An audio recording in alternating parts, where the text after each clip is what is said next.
Previously on the How is Life podcast. People need to realize and check, do I really want to be mentored? Am I just really on someone that I could just want to talk about on social media that I know them? Don't trust the process, trust God of the process. Trust what God is doing through the process. He uses processes, He uses hardships to mold us in who He has, destined us to be. So as a measure of protection, He says, you can love everyone.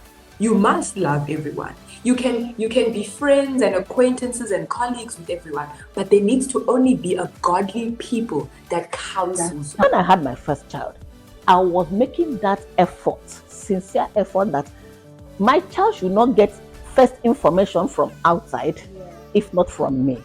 She should be able to get it from me first. If Africa is going to be a great place, if Nigeria is going to be a great place, if your home is going to be a great place, if you are going to be a great person, you would need to act.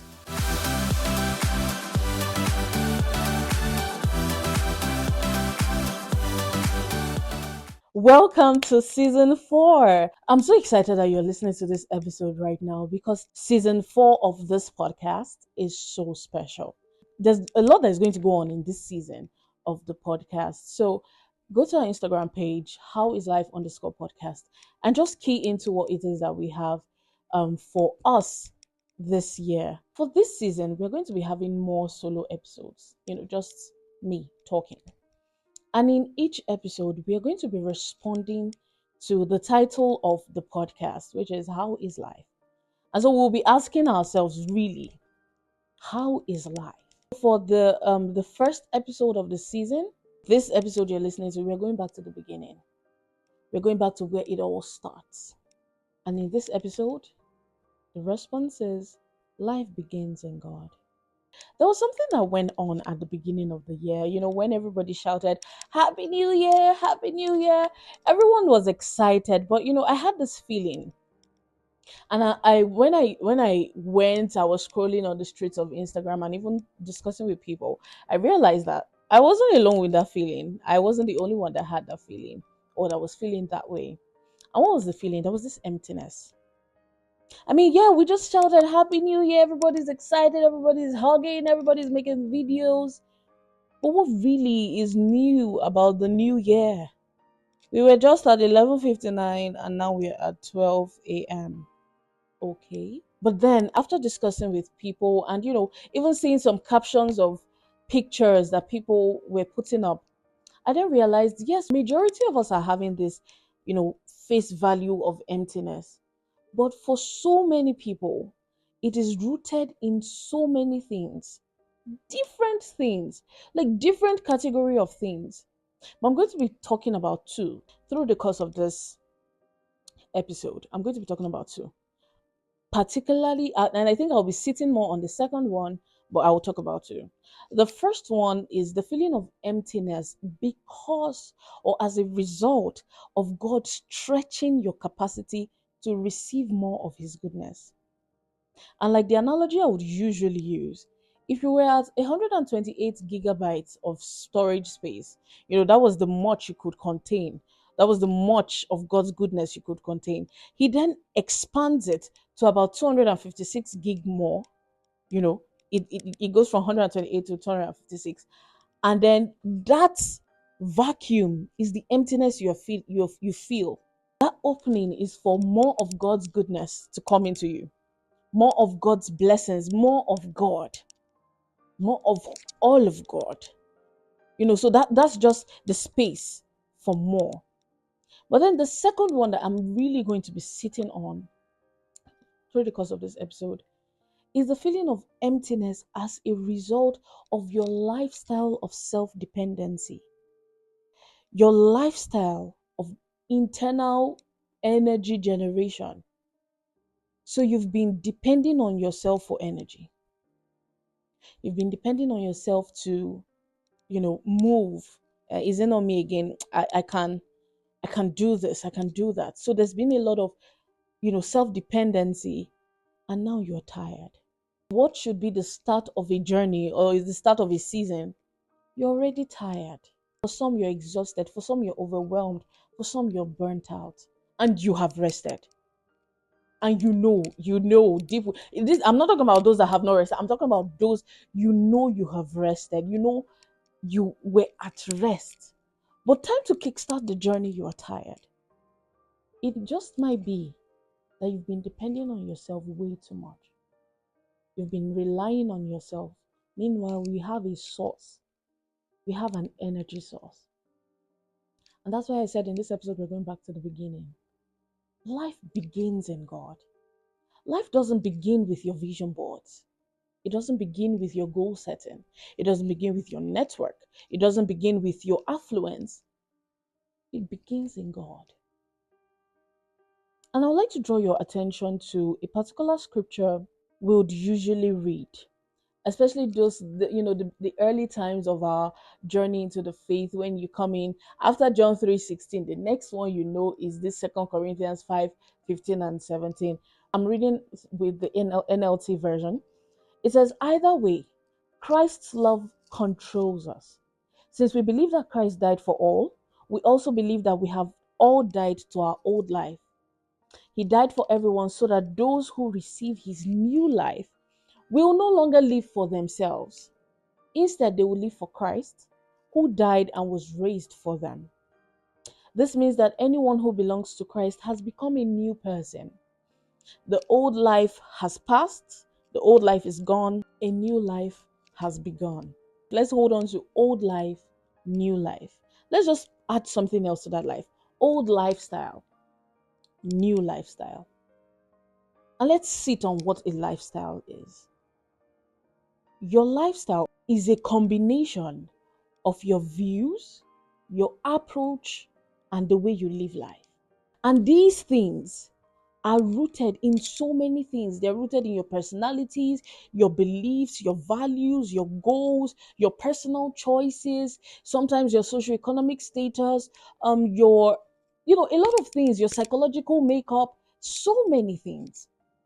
But he says, when you've come into Christ, this episode is to serve as a reminder, because I know you listening to this, if you're already in the faith, I know you know these things. So I'm reminding you that in your belief system, in what you hold dear as value, in your values, in what you hold as your aspirations, your choices, the thing, what you choose, your decisions at every given point in time must be Christocentric, must be centered around Christ. That is the way to truly live. If you're making decisions, you make them centered around Christ, not religion. We're going to go that, on a very deep, we're going to go into that on a very different day, but it is centered around Christ, not religion. And so your self-dependent lifestyle should be an old lifestyle that you would drop in 2024. Because it might be that some habits you might not know, because it begins in some things like not having your daily devotion. Oh, I realized that in 2023 into 2024. The act of going to pray, going to seek God, going to have a conversation with God every day just shows how much you depend on Him to live your life. When Jesus was teaching about the Lord's Prayer, He said, give us this day our daily bread. He didn't say give us this day our weekly bread, so that maybe at the beginning of the week now, He give you the bread from Monday to Saturday, so that the next week you continue to ask for a weekly bread. You ask for daily bread. So every day you are asking for bread. There was something, I was listening to a preacher, and he said, you're not praying because you believe so much in yourself. You believe that with your power, or with your, very sweet driving skills, you can go to work and come back safely. Nothing happens to you. He says it's a form of pride, and I truly believe that. Somehow, in maybe not praying as consistently as you should, or you've built habits, some habits that just made it feel like, or just made you seem like, you know what, I actually got this because I was creative enough. Oh, I got this because of the network of people that I have. You must always remember that your life must be centered around God. That is how it truly begins. I'd like us to look at what Colossians 3:1 says. Since you have been raised to new life with Christ, set your sights on the realities of heaven, where Christ sits in the place of honor at God's right hand. Set your sights, set what you see on the things of heaven. What are the realities of heaven? Prosperity, hope, peace, rest. These are the realities of heaven. Not anxiety, not pressure. So set your sights on the things that are the realities of heaven. And so tracing it back to how we define a lifestyle, the views, your approach, the way you live life should be set, should be on the basis and the foundation of the realities of heaven. You should view life as a spirit being and not just on the surface level as, the physical nature. And so for your new year, for this year, for 2025, I shared something on my WhatsApp status. I said, there's a dispensation, there's a shift in the atmosphere right now. And this is not even a new year thing. It's been happening since 2024. And it will be best for you. It will be in your best interest to key in. I also shared this is not the time to be immobile, unmoving, in a state of inertia. This is not the time. It's time to key into what is going on right now. Let your mind, let your soul, let your spirit be at rest in God. But you see, your body, they should be at work in accordance to the will of God, in accordance to the plan of God. And you cannot know that. You cannot know that if you do not consult the person that has the plan. So in all you're doing, in all your planning, consult God. Don't plan from a state of anxiety.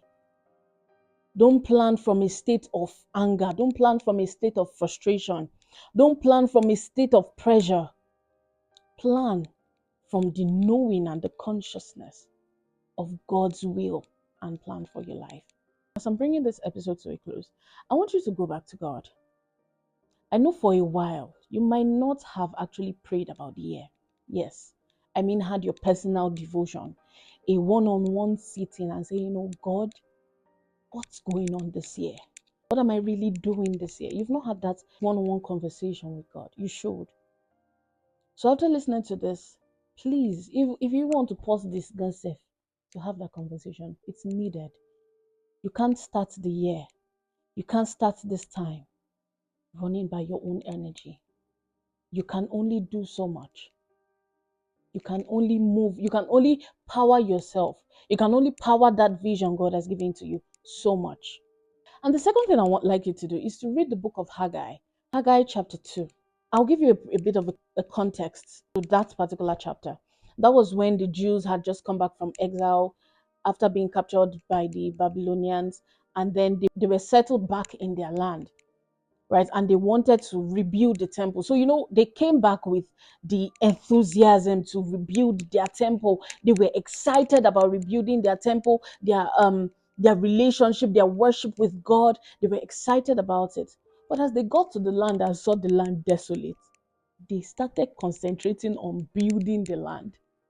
They started concentrating on building themselves back, building that lifestyle that they used to have back, building their comfort back.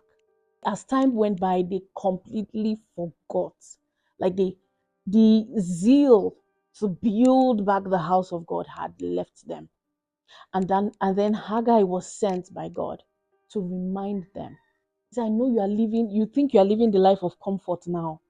It can all go away unless I am present.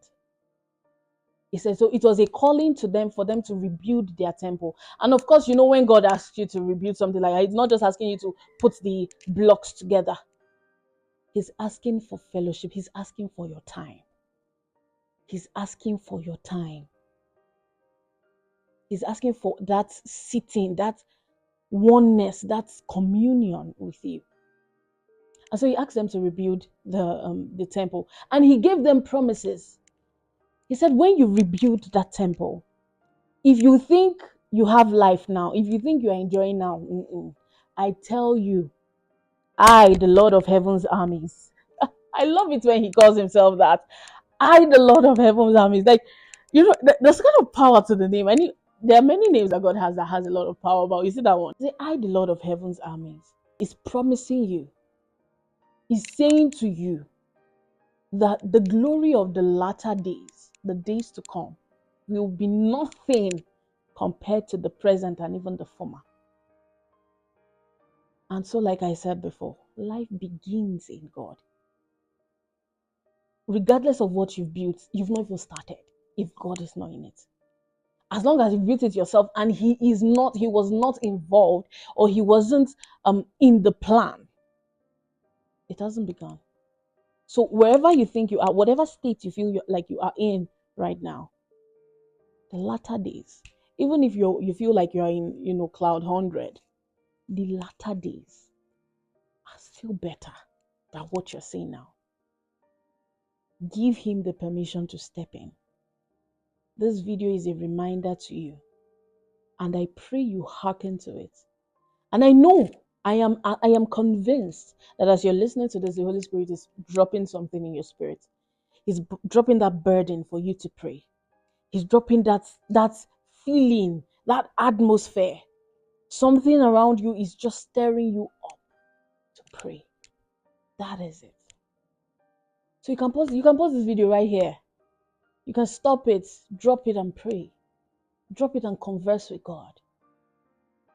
And trust that after speaking with him, you're getting rest. You're getting your fellowship with him back. You're getting your communion back with him. You're getting your relationship back with him. And so, dear young builder in Christ, your life begins in God. And if you're not yet in the faith, but somehow you've gotten to this point of this video, I would like you today to accept Jesus. He is the Lord. Let him be your Lord. Let him be your Savior. Let him be the one that you run to. Come to him. Come to him. He's waiting for you with open arms. Come. Don't be afraid. Don't worry. Don't be anxious. Don't look around for, how. Just come on. Just come on. And he'll give you rest. You're heavy laden right now. And I'm pretty sure it's because you're heavy laden you got to this point of the video. He will give you rest. And the third thing and the final thing that I want to leave with you as this episode comes to an end is pray for the grace to overcome temptations. So that when you've received that plan and you're about to run that vision and you want to run with it, when you're coming back to God, you're not coming back to God with apologies, with guilt in your heart. Pray for the grace to overcome temptations, to overcome sin, to overcome the things that easily beset you. Pray for the grace. You can't do it by yourself. Lord, help me overcome these temptations. That when I ought to fellowship with you, I'm not filled with guilt. I'm not there apologizing, even though I know you've forgiven me. I know I'm not there apologizing. I'm not there saying sorry. We're actually moving on. Because you see, when you pray for grace to keep you consecrated, consecration keeps you concentrated. You're concentrated on the goal. You're not busy looking for recovery aids from what you must have done, any sin you must have committed, any fault you must have committed. When you keep yourself consecrated, you are concentrated on what God has for you. And that is where we call this episode to a close. Thank you so much for listening up till this point. I don't think I said this earlier, but unlike the previous seasons, we are going to be having 2 episodes every month. Instead of the regular 1 episode we'd usually have, we'd have 2 episodes every month. And in between both episodes, we'd have live conversations on Instagram. We'll go live on Instagram with guests. Because I know I said this will be solo episodes, all true, but would have live conversations where you can even ask questions. You can, drop your own suggestions, drop your own inputs, your insights on the live conversation. So we'll be having live conversations every month on Instagram. Again, go follow us on the How Is Life _ podcast on Instagram. We have so much for this season, so much for the year, and I hope you do not miss out on it wherever in the world you are. Key in, join in, be a part of this move. All right. Thank you so much.